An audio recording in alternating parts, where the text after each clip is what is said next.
adalah gembalaku, takkan kekurangan aku.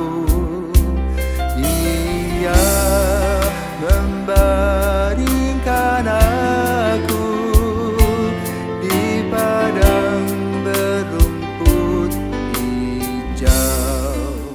Saudara-saudari yang terkasih dalam Kristus, selamat pagi. Salam jumpa lagi dalam Sabda Siap Saji, Sabtu 5 November 2022, hari biasa, pekan ke-31. Marilah kita berdoa. Dalam nama Bapa dan Putra dan Roh Kudus. Amin. Allah Bapa sumber kekuatan, Engkau memanggil setiap orang untuk ambil bagian dalam sejarah keselamatan-Mu. Semoga kami mengalami kekuatan sabda-Mu, dan semoga kami dengan setia menjaga janji penyelamatanmu bagi setiap orang.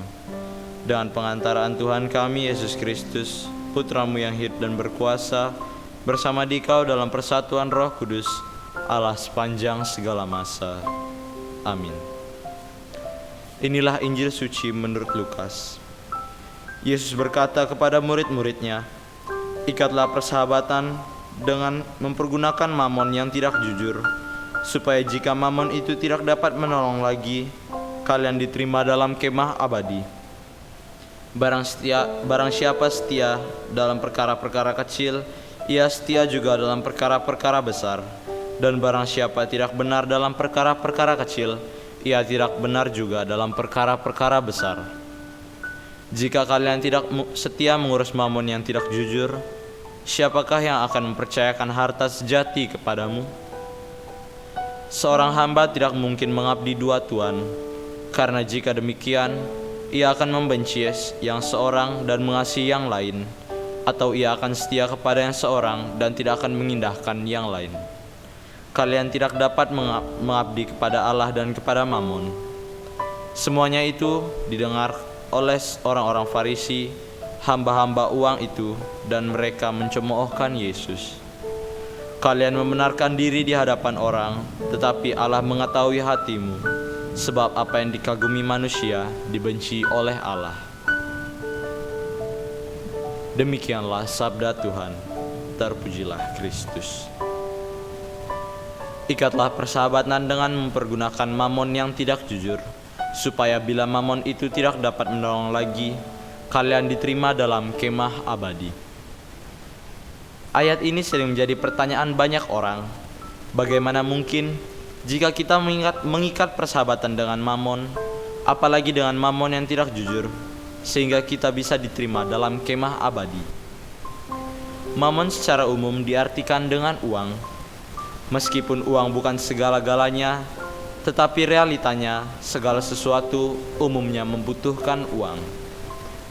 Saat kita memiliki uang, sebenarnya kita mulai banyak orang yang tidak peduli dengan bagaimana uang itu kita dapatkan.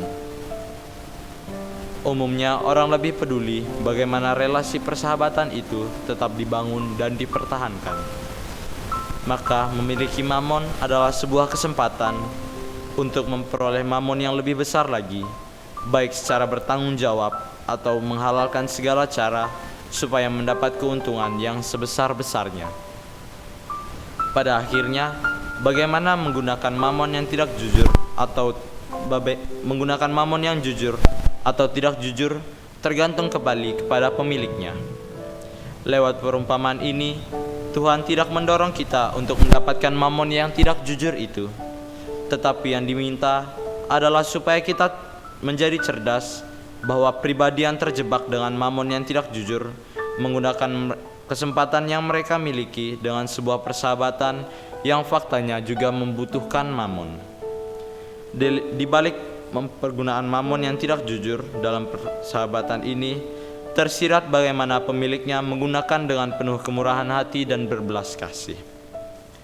Maka meskipun pada fase tertentu seseorang menjadi pribadi yang penuh dosa karena mendapatkan atau menggunakan mamon yang tidak jujur, tetapi kalau kemudian ia berbalik, bertobat, memperbaiki relasinya dengan sesama, alam ciptaan dan Tuhan dengan penuh kasih, dilandasi semangat kemurahan hati dan belas kasih, maka ia dapat maka ia bisa mendapat tempat di hati Allah dan mendapatkan kemah abadi di surga. Sebab ketika Mamon tidak menjadi Allah atau Tuhan yang hidup dalam kita, yang menguasai, yang kita sembah-sembah, tetapi sebaliknya Mamon sekedar menjadi alat untuk bermurah hati dan berbelas kasih, maka jalan keselamatan terbuka lebar bagi setiap orang yang setia menggunakan dan memperjuangkannya sebagai alat semata. Selamat pagi, Tuhan Yesus memberkati. Amin.